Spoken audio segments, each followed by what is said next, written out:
कंचन बगिया में घूमेली सीता, पायते घूमिले भगवान।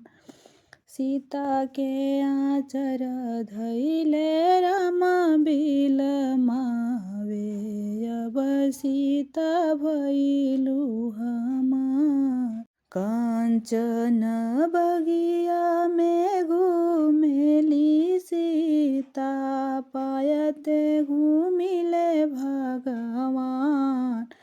सीता के आचर धैले राम बिलमावे, अब सीता भइलु हमार।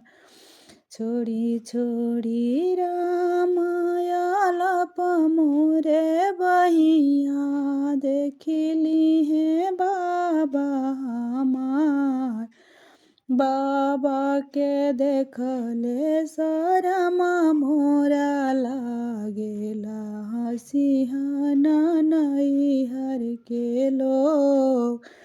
छोड़ी छोड़ी राम आलप मोरे बहिया, देखिली है चाचा हमार। चाचा के देखले शरम मोरा लागे, हसिहना नैहर के लोग।